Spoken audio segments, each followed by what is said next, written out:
오늘 호산나 성가대 찬양 너무 감사합니다. 저는 이 620장 오늘 부른 찬송을 부를 때마다 들을 때마다 그 신앙적으로 어떤 용기를 갖는 그런 기분을 느낄 때가 많이 있습니다. 귀한 찬양 감사합니다. 원래 이 찬송가는 우리가 전에 불렀던 통일 찬송가에는 없었어요. 새 찬송가를 편집할 때 들어온 추가된 찬송가인데 이 새 찬송가를 만들 때의 목표가 800곡을 수록하자 그렇게 정했다고 합니다.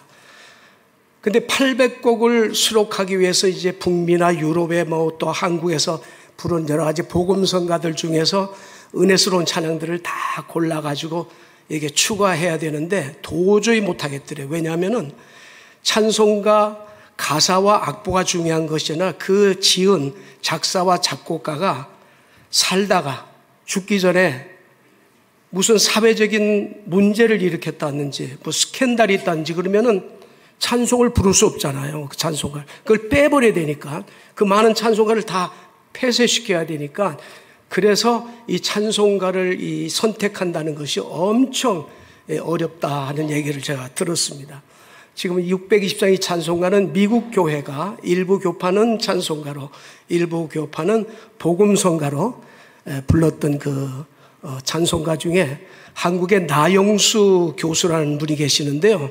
이분이 서울대 음대 나오시고 한국의 국립합창단을 만들었어요. 국립합창단, 그래서 초대 단장과 3대 단장을 역임하고 한국에 가면 모든 시티마다 시립합창단이 있습니다. 이분이 캠페인을 벌여가지고 모든 도시마다 시립합창단을 만든 분입니다. 그래서 한국에서는 이분을 뭐라고 부르냐면은 합창의 대부다 그렇게 부르는데 이분이 이 곡을 선택해가지고 번역을 직접 하시고 찬송가위원회에다가 제공했다. 근데 이게 제공하는 게 보통 어려운 게 아니래요. 제공을 하면 책임을 져야 된대요. 그 곡에 대해서 작사 작곡에 대해서. 근데 이게 그래서 이 새 찬송가에 들어오게 됐는데 작년에 그 나영수 교수께서 돌아가셨어요. 예, 한국 합창의 대부라고 나영수 교수이십니다. 제가 오늘 교회를 오는데 저 집사람하고 같이 오는데 저 집사람이 저보고 얘기하기를 그 설교할 때에 끝을 흐리지 말라고 그랬습니다. 저랬습니다.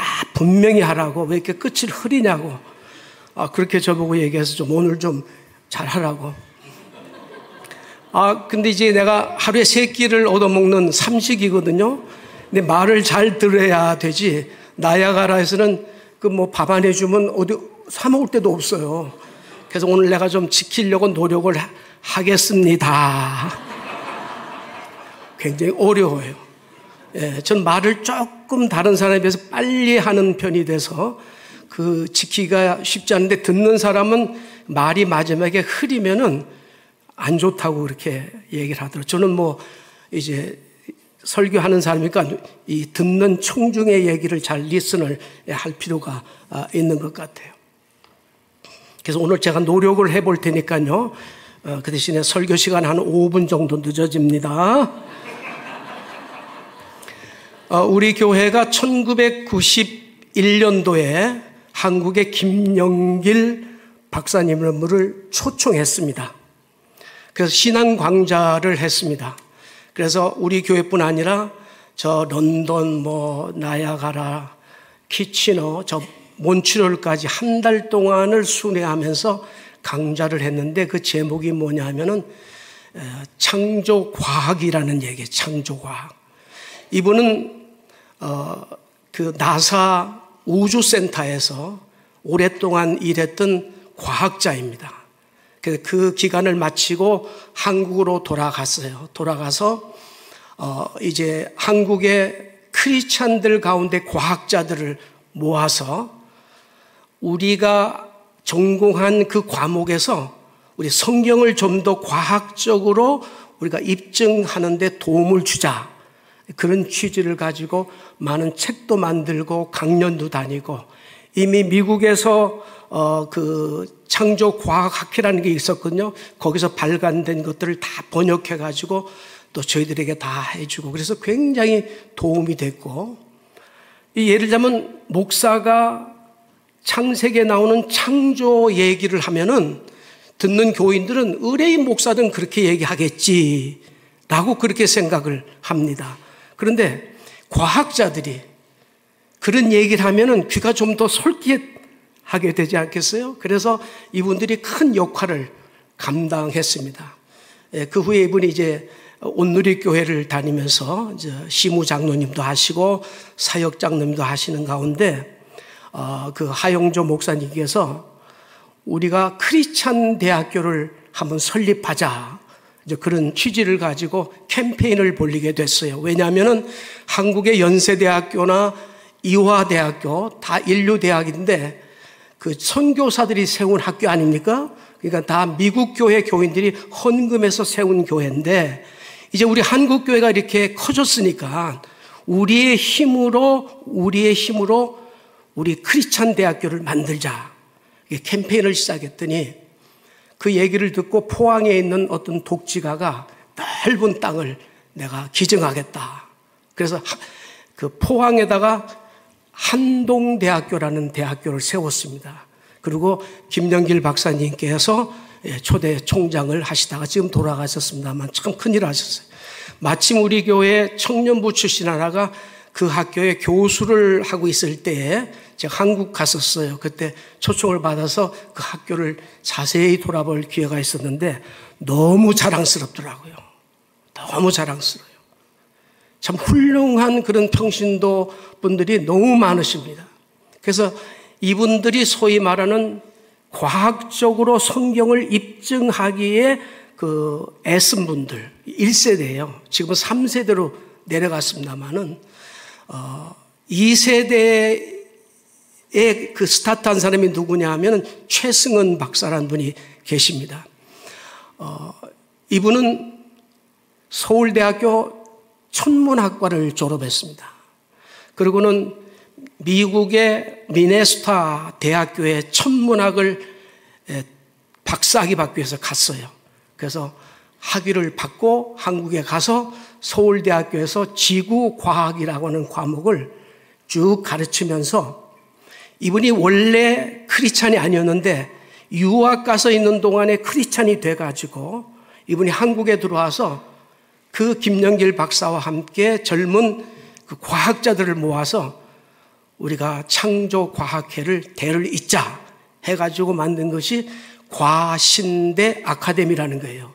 그 과신대라는 건 무슨 말이냐면 과학과 신학의 대화, 과신대 아카데미. 그래가지고 많은 젊은 그 엘리트들을 그 성경을 증명해주고 신학생들, 심지어 목사님들까지 그 이제 좋은 재료들을 제공하고 또 책도 만들고 강연을 다니고 그분들은 그 자기 직장을 다니면서 교수로 생활하면서도 그 지방에서 그 청년들이 초청을 하면 뭐 내나루씩 갑니다. 가가지고 열심히 이렇게 가르쳐요. 그런데 이 훌륭한 과학자들은 어떤 생각을 하고 있냐면 과학으로 인간의 이성인 과학으로 이 성경을 전부 다 해석하고 증명할 수 있겠다. 못해요. 할 수 있는 데까지 한다는 거예요. 못합니다. 왜 못하냐면은 성경은 초월적인 신의 세계예요.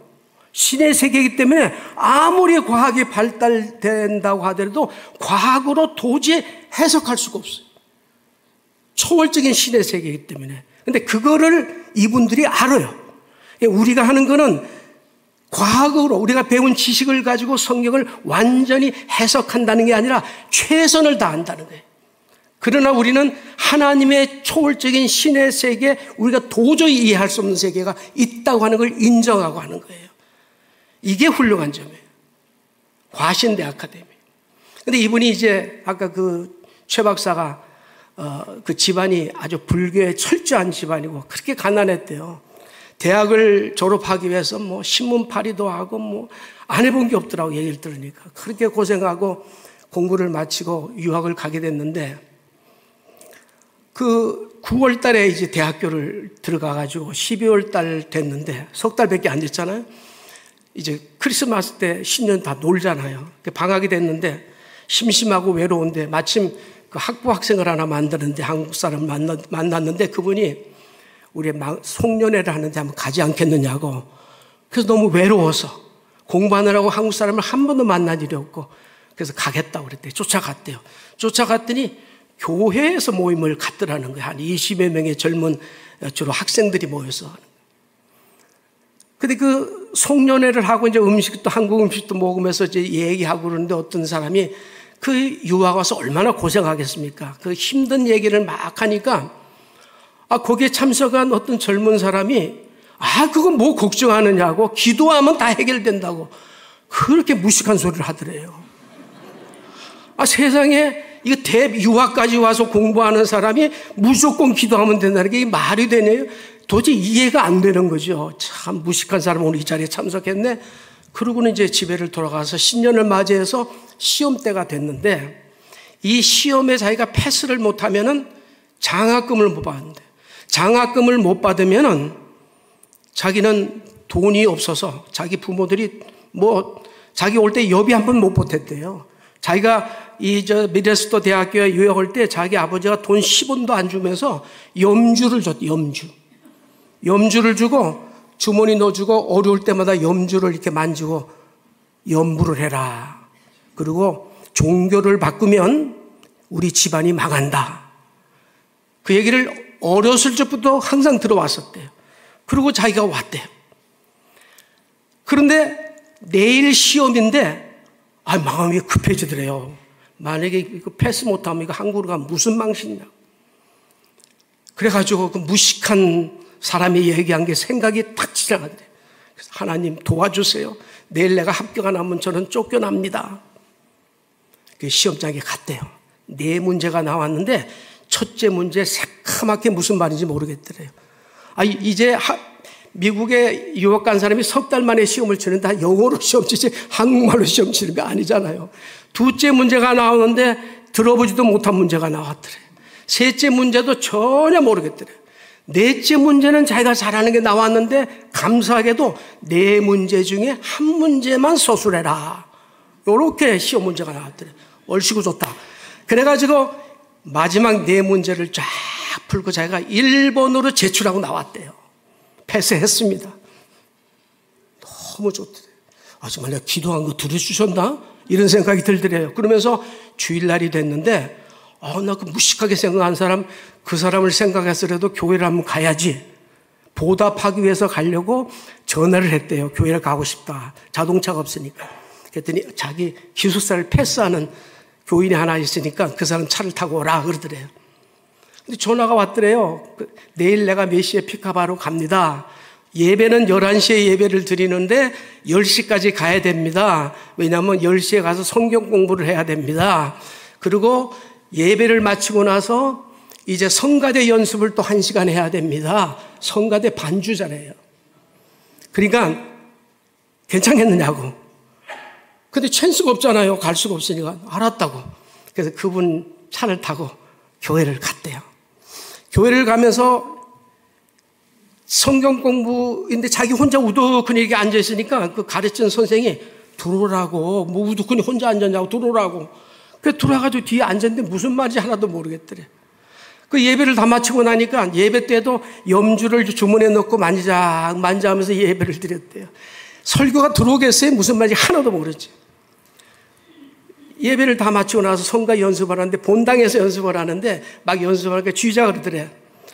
그거 앉아있지 말고 여기 와서 그냥 음정이라도 연습하라고 그러더래요. 그 이제 오니까 말을 시켜보니까 음성이 자기가 좋았대요. 음성이 좋다고 따라해보라고 말이야. 그래가지고 첫날 가가지고 성경 공부안에 들어가고 예배 드리고 성가대 연습까지 했대요. 주머니 속에 염주를 넣고 간 사람이 기분이 이상하더래요. 2번째 쫓아가고 3번째 쫓아가고 그래서 하루 둘 셋 이렇게 가다가 자기의 가치관이 변하는 걸 발견하게 됐대요. 가치관이. 자기가 지금까지 너무 가난하게 살아서 자기가 이렇게 박사학위를 받기 위한 목표가 뭐냐? 훌륭한 교수가 돼서 그런 게 아니라 부유하기 위해서. 너무 우리 부모가 가난하고 나한테 단돈 1푼도 도와주지 못하고 자기가 전부 다 공부해서 했대요. 노력해서 했대요. 그래서 거기 좀 벗어나고 싶어서. 자기가 박사학위를 받고 교수가 되고 싶은 게 훌륭한 교수가 되고 싶은 게 아니라 넉넉하게 살고 싶어서 그런 가치는 거 가지고 열심히 공부를 했는데 조금씩 신앙이 들어가니까 가치관이 변하게 됐다. 그래서 한문에 우리 이 목사님이 한문을 잘 쓰시는데 저도 쓰려고 합니다. 부유라는 말과 부요라는 말이 있는데 유와 요가 똑같은 뜻이에요. 넉넉할 유, 넉넉할 요입니다. 한문의 뜻이. 근데 내용이 뭐가 다르냐면 부유하면은 외형적인 부유함, 넉넉함을 말하고 부요라는 말은 마음의 풍요로운 마음을 말하는 거예요. 성경에도 그걸 분명히 구별했어요. 시편 49편 6절에 자기의 재물을 의지하고 부유함을 자랑하는 자는 허망하다. 부유입니다. 부요는 고린도후서 8장 9에 우리 주 예수 그리스도의 은혜를 너희가 알거니와 부요하신 이로서 너희를 위하여 가난하게 되심은 그의 가난함으로 말미암아 너희를 부요하게 하려 하심이다. 계시록 2장 9절에 내가 내 환난과 궁핍을 알거니와 실상은 내가 부요한 자니라. 부요는 마음의 풍요로움, 부유는 외형적인 풍요로움. 똑같은 넉넉할 유와 요인데도 그래요. 이분의 가치관이 부유한 것을 목표로 해서 지금까지 열심히 공부해 왔는데 자기의 신앙이 들어가니까 그게 아니구나. 부요함이 정말 중요하구나. 가치관이 변하게 되더라. 근데 그 가치관을 변화하게 된 핵심 포인트가 뭐였냐? 자기가 설교를 들으면서 성경 공부를 하면서 느꼈는 것이 그 거룩하신 하나님이, 천지를 창조하신 하나님이, 존귀하신 하나님이 나 같은 사람, 자기가 지금까지 살아오면서 수많은 사람들에게 거짓말하고 그리고 그 자기의 마음속에 엄청난 그런 막 미움과 이런 속에 살았대. 너무 가난해가지고. 그런 사람인데도 불구하고 하나님이 나 같은 사람을 의로운 사람이라고 칭해준다고 하는 말이 딱 마음에 꽂혀들어요. 이 말을 붙들고 나니까는 내 가치관이 부유하면서 부유한 것이 내 목표가 되어야 되겠다. 이렇게 해서 가치관의 변화를 이루게 되었다. 이 그분의 간증입니다. 그리고 박사학위를 받고 한국에 가서 서울대학교에서 지구과학이라는 것을 가르쳤어요. 그러면서 이분이 한국 젊은 크리스찬들, 과학자를 모아가지고 과신대 아카데미를 막 하면서 많은 사람들에게 좋은 영향을 미치니까 장로회 신학대학에서 이분을 초청해서 학부에서 과학과 신학이라고 하는 교양 과목을 8년 동안 가르치게 했어요. 그리고 그것뿐 아니라 장신 신대원을 아직 공부를 했어요. 신대원을. 공부를 하고 다 마쳤어요. 졸업했어요. 그리고 지금은 관악구의 낮은 교회라고 오늘 목회하면서 젊은 엘리트들에게 큰 영향을 미치고 있는 분이에요. 근데 이분이 왜 중요하냐면 천문학을 공부한 사람이에요. 지구, 태양, 별, 이 우주를 공부한 사람이에요. 이런 사람이 창조에 대해서 얘기를 하면은 얼마나 이분 귀에 솔깃하겠어요. 우리가 백날 얘기하는 것보다 이 사람 1시간 얘기하면 귀에 솔깃하는 거예요. 이분이 그런 얘기를 하더라고요. 자기가 창세기를 들여다보니까 기가 막히더래요. 너무 엉터리더라는 거예요. 왜 엉터리냐? 아니, 창조하는데 네 번째 날 태양을 만들어요. 하나님이. 이게 말이 되냐, 이게야. 태양을 첫째 날 만드셔야지. 그래야지 one day, two day, three day라는 게 생기지. 어떻게 태양을 네 번째 만들어 놓고 첫째 날, 둘째 날, 셋째 날 이런 단어를 쓰냐고. 이거 엉터리다. 그리고 공부를 하기 시작해서 그 비밀을 캐냈어. 그 얘기는 내가 다음에 기회 있으면 해드릴게요. 그걸 바래요. 이분이 그렇게 설명하니까 너무 귀에 헛게 들은 거예요. 너무 영향을 미쳐. 참 가만히 보면요, 한국의 이 평신도들 학자들 가운데 우리 기독교에 정말 그런 귀한 영향을 미친 사람들이 너무 많아요.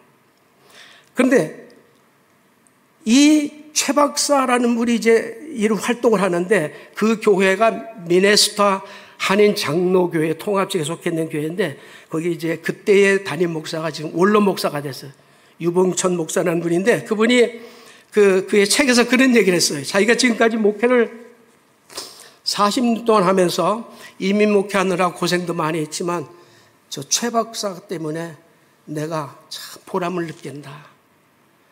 내가 하나님 앞에 갔을 때 뭐 많은 사람들을 구원시켰지만은 아마 최 박사를 보고 하나님이 나를 수고했다, 애썼다, 그렇게 나에게 칭찬해 주실 것이다. 너무 자기는 자부심이 크다. 그렇게 얘기할 정도였어요.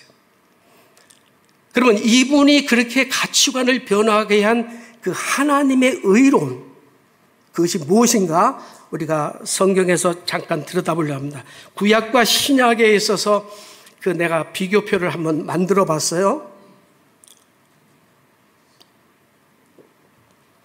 구약은 메시아가 오셔서 우리 백성들을 구원하게 해주신다. 이게 구약 전체의 주제입니다. 그런가 하면 신약은 그 메시아가 예수 그리스도라 하는 걸 증거하는 것이 신약의 주제예요. 근데 구약에서 우리가 구원을 받는다고 하는 것은 행위를 강조했어요. 행위를 강조하고 율법을 잘 지키면은 구원을 받는다. 행위예요. 근데 어느 누구도 행위를 통해서 구원받을 사람이 없어요. 율법을 하나님이 주신 것은 율법을 들여다보고 있으면 우리가 뭘 느끼냐면, 나는 큰 죄인이구나. 그걸 느끼는 거예요. 어떤 사람이 완벽하게 행위를 통해서 구원받을 사람이 누가 있어요? 우리가 멀쩡하게 이렇게 보이지만은 내 심령 속에 있는 이 더러운 것들 여러분들 못 봐요. 순간적으로 일어나는 감정의 변화들을 누가 알아요? 나만 알지. 몰라요. 저는 집안에서 저는 얘기했지만 집안에서 우리 사람하고 가끔 싸우거든요. 싸워요. 예. 감정을 주체하지 못해서 싸운다고. 어떤 때는 막 감정의 미움이 너무 클 때가 있어요. 그러니까 행위로는 어느 누구도 이 땅에 어느 사람도 구원을 받을 사람은 아무도 없어요. 그래서 율법을 통해서는 나는 하나님 앞에 죄인이다. 그걸 깨닫는 것뿐이죠. 그래서 구약의 의로움의 기준은 율법을 잘 지켜야 된다. 그래서 이 율법을 잘 지키기 위해서 사도 바울이 반평생을 연구하고 준수하고 지키라고 애를 썼어요. 그런 사도 바울이 지키면 지킬수록 하나님 앞에 의로운 사람이 될 수 없다는 걸 깨닫고 부활하신 예수님이 환상 가운데 그를 만나고 나서 180도 뒤집어져 가지고 예수님의 은혜로만이 하나님 앞에 의로움을 받을 수 있다는 것을 깨닫고 나서 그거를 위해서, 그 의로움을 위해서 자기 남은 반평생을 위해서 그 핍박과 고생을 하면서 세계를 향해서 복음을 전하다가 나중에는 십자가에 거꾸로 순교하기까지 하는 그런 역사를 이뤘어요. 그래서 사도 바울의 서신서에 보면 전부 다 하나님의 의에 대한 내용이 너무너무 많아요. 구약에서는 하나님이 의로운 자라고 칭한 사람에게 어떤 보상을 해주느냐? 부하고 건강하고 장수하고 보호해 주신다. 구약의 사상이고 우리 신약에서는 내세의 축복입니다. 우리가 죽음 이후에 우리에게는 영원한 생명이 있다고 하는 거예요. 우리에게는 천국이 보장되어 있다는 거예요. 하나님의 우리에게 열심히 섬기고 봉사한 사람에게는 천국에서도 상급을 주시겠다고 약속했습니다. 영적인 평안을 가지고 우리가 뭐 있어서가 아니라 없지만은 믿음 가운데 부유함을 느낄 수 있게 그렇게 살 수 있는 사람들이다. 이게 신약이 주는 의로움에 대한 보상입니다. 구약은 인간이 하나님 말씀에 순종해야 된다. 율법을 준수해야 된다. 신약은 하나님의 은혜와 믿음, 그리스도를 통해서 우리는 하나님으로부터 의로운 자가 될 수 있다는 이 선물을 내가 받아들이는 그 믿음, 행위가 아니라 어느 누구도 행위로 구원받을 수 없어요. 그 믿음 받아들이면 돼. 그 행위를 통해서 하나님부터 의로운 자라고 칭함을 받게 되고 그런 사람들에게 하나님께서는 인정해주고 내 백성이라고 인정해 주신다고 말씀하고 계십니다. 그래서 신구약 성경의 마지막 보상 한 가지씩을 말씀드리기 전에, 자, 그러면 사도 바울이 그의 서신서에서 이 의로움을 얼마나 중요하게 여겼는지를 한번 찾아보겠습니다. 5가지만 찾아보려고 그러는데 같이 따라 읽었으면 좋겠어요. 로마서 3장 22절 24절에 있는 말씀 같이 읽읍시다. 곧 예수 그리스도를 믿음으로 말미암아 모든 믿는 자에게 미치는 하나님의 의인이 차별이 없느니라. 모든 사람이 죄를 범하였음에 하나님의 영광에 이르지 못하더니 그리스도 예수 안에 있는 속량으로 말미암아 하나님의 은혜로 값없이 의롭다 하심을 얻은 자 되었느니라. 로마서 5장 2절. 그러므로 우리가 믿음으로 의롭다 하심을 받았으니 우리 주 예수 그리스도로 말미암아 하나님과 화평을 누리자. 고린도후서 5장 21절. 하나님이 죄를 알지도 못하시는 이를 우리를 대신하여 죄로 삼으신 것은 우리로 하여금 그 안에서 하나님의 의가 되게 하려 하심이라. 빌립보서 3장 9절. 그 안에서 발견되려 함이니 내가 가진 의는 율법에서 난 것이 아니요 오직 그리스도를 믿음으로 말미암은 것이니 곧 믿음으로 하나님께로부터 난 의라. 마지막 갈라디아서 2장 16절. 사람이 의롭게 되는 것은 율법의 행위로 말미암은 것이 아니요 오직 예수 그리스도를 믿음으로 말미암는 줄 알므로 우리도 그리스도 예수를 믿나니 이는 우리가 율법의 행위로서가 아니고 그리스도를 믿음으로써 의롭다함을 얻으려 함이라. 율법의 행위로서는 의롭다함을 얻을 육체가 없느니라. 다 아시는 말씀인데 많이 들은 말씀입니다. 이게 전부 다 바울 서신에 나오는 단어예요. 그거 말고도. 저는 가끔 성경을 읽다가 잘 해석이 안 되어지는 경우에는 현대인의 성경이라는 걸 읽어요. 제일 쉽게 그렇게 해석이 됐어요. 근데 너무 깨알같이 되어 있어서 잘 보입니다. 그래도 제가 한번 읽어드릴 테니까 들으세요.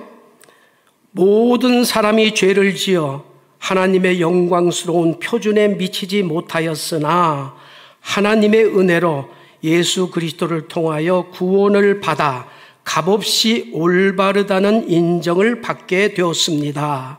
하나님께서는 그리스도 예수님의 피를 죄에서 구원하는 제물로 삼으시고 누구든지 그분을 믿으면 하나님과 화목하게 하셨습니다. 그것은 하나님께서 지금까지 참으심으로 그냥 지나쳐 왔던 과거의 모든 죄를 오늘날 그리스도로 말미암아 해결하심으로 그분의 정의를 나타내시려는 것입니다. 그것으로 하나님께서는 자신을 보여주셨습니다. 그러므로 우리에게 자랑할 것이 아무것도 없습니다.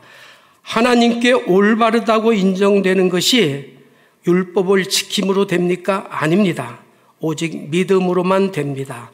이제 사람이 하나님께 올바르다는 인정을 받는 길은 율법을 실천하는 것이 아니라 오직 믿음으로 된다는 것을 확신하게 되었습니다. 설명할 필요가 없이 너무 잘 해석이 되었습니다. 자, 이제 신구약 성경을 통해서 하나님한테 의로움을 받은 자들에게 주어질 그 보상을 딱 한마디로 이렇게 설명하고 있습니다. 시편 1편 6절에 무릇 의인들의 길은 여호와께서 인정하시나 악인들의 길은 망하리로다. 하나님이 인정하시겠다. 뭘로 인정해? 내 백성으로 인정하겠다. 하나님이 인정한 사람은 그 사람이 신앙생활을 할 때에 부족함이 있더라도, 신앙생활하다가 넘어지는 있더라도, 쓰러지는 있더라도 다시 하나님께서 책임져 주시고 일으키셔서 최후의 승리를 일으키도록 그것까지 하나님 책임져 주신다. 이런 말씀이에요. 인정해 주신다. 뿐만 아니라 마태복음 25장 46절에 그들은 영벌에 의인들은 영생에 들어가리라 하시니라. 아멘. 하나님이 우리에게 영원한 생명을 주시겠다. 영원한 생명을 주시겠다. 우린 죽음을 무서워할 필요 없어요. 두려워할 필요 없어요. 우리가 나이가 들면은 병들게 돼 있어요. 그리고 우리가 언제나 죽어야 돼요. 죽는 것이 정상입니다. 죽음 두려워할 거 없어요. 언제든지 와라. 나이 들다 보면 다 아프잖아요. 내 주위에 다 아픈 사람들이에요. 얼마 전에 저보다 한 몇 살 잡수면 한국을 갔는데 이번에 전화가 왔어. 목사님 너무 슬퍼요. 뭐가요? 친구들을 다 만났는데 앉아서 얘기를 하는데 다 동문서답을 하고 있어요. 귀가 안 들려서. 그렇죠. 나이 들면 귀도 안 들리고. 동문서답하고 있는데 너무 슬프더래. 젊었을 때 그 모습을 너무나 아니까. 이제 우리가 다 그 나이가 됐어요. 언젠가 우리 다 죽어야 돼요. 죽음 무서워할 필요 없어요. 그래서 저는 가끔 제가 장례식에 가면은 저도 이제 곧 갈 사람이니까 이제 그런 모습을 보면서 제 속으로 그렇게 하나님, 저 데려갈 바야 아프지 않고 그냥 한순간에 죽게 해 주십시오. 그렇게. 이번에 저희 윗동서 되시는 분이 한국에서 차를 타고 가다가 그냥 식당에 가는데 내릴 때가 됐는데 안 내리고 이렇게 졸고 있더래요. 그래서 툭 쳤더니 돌아가셨어. 난 속으로 그랬지. 야, 너무 멋지다. 본인 고생 안 하고 가족들 고생 안 시키고 아파서 2년 3년 아파봐요. 요양원에 가서도 그거 면회 다녀봐요. 야, 나도 좀 하나님 차 타고 가다가 죽었으면 좋겠습니다. 이제 죽을 준비를 하고 있습니다. 제 주위에 많이들 걱정하고 사는 사람들이 있습니다만은 어떤 분이 걱정하지 마십시오라는 글을 하나 썼더라고요. 그래서 제가 한번 소개해 드리려고 합니다. 자, 읽어 드릴게요. 걱정하지 말라. 걱정하려면 두 가지만 걱정해라. 지금 아픈가? 안 아픈가? 지금 안 아프면 걱정하지 말라. 만약 아프면 두 가지만 걱정하라. 나을 수 있는 병인가? 안 낫는 병인가? 낫는 병이라면 걱정하지 말고 안 낫는 병이라면 두 가지만 걱정하라. 죽을 병인가? 안 죽을 병인가? 만약 죽을 병이라면 두 가지만 걱정해라. 천국에 갈 것 같은가? 지옥에 갈 것 같은가? 우린 천국에 갈 것 같으니까 걱정할 필요 없어요. 또한 지옥에 갈 것 같아도 걱정할 필요 없어. 왜? 지옥 갈 사람이 무슨 걱정이야? 걱정할 필요 없어요. 예.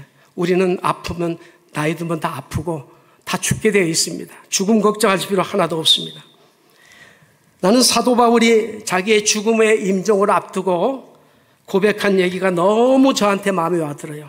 디모데후서 4장 7절 8절에 나는 선한 싸움을 싸우고 나의 달려갈 길을 마치고 믿음을 지켰으니 이제후로는 나를 위하여 의의 면류관이 예비되었으므로 주 곧 의로우신 재판장이 그날에 내게 주실 것이며 내게만 아니라 주의 나타나심을 사모하는 모든 자에게니라. 할렐루야. 모든 자에게니라. 모든 자에게니라. 오늘 620장 성가대 찬양을 제가 요청을 했는데 그 작사 작곡한 분이 우리 나야가라서 좀 미국 쪽으로 뉴욕 쪽으로 가면 1시간만 가면 커넬 대학교라고 있어요. 커넬 대학교에 그 파이브 핑거 레이크라는 게 있거든요. 거기가 이타카라고 하는 도시인데 거기에 바이올린을 잘 치는 사람이 학생들 몇 명을 데리고 학원 비슷한 걸 하다가 그게 음악대학이 되고 지금 종합대학교가 됐어요. 그 학교의 음악대학을 졸업하신 그 젊은 남녀가 끝나고 나서 학교를 마치고 나서 크리스찬 사립고등학교 음악선생으로 갔어요. 음악선생으로 갔는데 그 여자분이 낸시 프라이스라고 하는 분이 있는데 그분이 작사를 했어요. 그리고 같은 학교 선생님인 이 단 베이직이라는 이분이 작곡을 했는데 왜 작곡을 했느냐 하면은 그 당시에 뉴욕의 이 북서쪽에 있는 크리스찬 고등학교와 토론토, 해밀턴, 여기 이 세인캐튼에 유명한 크리스찬 학교가 많아요. 사립학교가. 학교들이 1년에 한 번씩 모여서 합창대회를 했대요. 성가대회를 한 거예요. 거기에 나가서 부르기 위해서 이 단이라는 사람이 작곡을 했어요. 그리고 나가서 대상을 받았어요. 그때부터 이제 미국 교회에 이 찬양곡이 알려지기 시작해서 어떤 교파에서는 찬송가로, 어떤 데서는 가스펠송으로 이렇게 부르게다 1990년에 작곡된 거니까 불과 35년밖에 안 된 건데, 그 나영수 그 선생님이 그거를 이제 추천해 가지고 우리 찬송가 들었는데, 그 내용이 뭐냐면은 우리가 주님의 뜻, 우리가 의로운 사람으로 주님이 어떤 걸 우리에게 원한다는 걸 우리가 너무 잘 알아요. 그러나 주님의 뜻을 잘 알지만 그 뜻대로 살기가 얼마나 힘들어요. 목사인 저도 힘들어요. 다 못 살아요. 예? 우리가 살면서 넘어지고 얼마나 마음이 하루에도 12번도 변하잖아요. 그렇게 살아가지만은 주님의 뜻을 알지만은 그 뜻을 헤아리지 못하지만은, 내가 다 실천하지 못하지만은, 그러나 내가 하나님이 주신 이 믿음 붙들고 굳세게 지키고 내가 최후의 승리를 이룰 것을 믿습니다 하는 그런 내용을 가지고 이 찬양곡을 지은 겁니다. 이제 우리가 하나님 옆에 가기 전에 마지막으로 우리에게 주신 이 믿음 꼭 붙들고 하나님이 부르시는 그날에 함께 가야 됩니다. 여러분들 일생을 살면서 내가 지나간 삶 속에 무엇을 이루었는가 후회하고 허전한 분 계시죠? 아니에요. 여러분들이 수많은 인류 가운데 여러분이 하나님의 예정 속에 들어가 있었고, 여러분이 예수를 믿고 하나님으로부터 의로운 자가 되었다고 하는 것은 여러분의 일생 동안에 가장 잘한 일이에요. 이거 하나 있으면은 엄청난 일을 이룬 성공한 사람들입니다, 여러분. 그런 자부심을 가져야 돼요. 아무나 그렇게 못하잖아요. 그 중에 나와 여러분이 해당된다고 말이에요. 무엇을 이루어서가 아니에요. 무엇을 자식이 어떻게 됐다, 내가 뭘 이루었다, 그거 중요한 게 아니에요. 정말 여러분들은 그런 믿음만 있으면은 성공한 인생을 산 겁니다. 예, 그런 자부심을 가지고 그 믿음만 붙들고 하나님이 부르신 그날에 하나님 앞에 두 손 들고 하나님이 준비하신 천국에서 함께 만날 수 있길 바랍니다. 제가 이제 마지막 여러분에게 설교를 마치면서 찬양 광고를 영상으로 보여드리고 제가 축도로 마치겠습니다. 이 찬양곡은 One Day, 영어로 One Day라고 하는 그날에, 천국에 들어가는 그날에라고 하는 이 서양 사람들이 아주 좋아하는 찬송가, 복음성가인데, 이 찬송가를 누가 1996년에 수록을 앨범 수록했는데, 지금 이 북미 서양 사람들 세계에서는 가장 월십 리더, 예배 인도자인데 우리 보통 찬양 인도자로 가장 영성이 깊은 사람으로 매튜 레드맨이라는 사람이 있어요. 영국 사람인데 그분이 이 찬양 집회를 하면 수만 명이 미국에서 모여들어요. 영성의 대가라고 그래요. 이분이 이걸 편집을 해가지고 찬양하는데, 마침 한국에서 이걸 번역해가지고 서울 사랑의 교회 찬양대가 찬양하는 것이 있어서 제가 그걸 따왔습니다. 그래서 오늘 제가 그거를 One Day, 그날에, 천국에 가는 그날에 한번 들어보시겠습니다.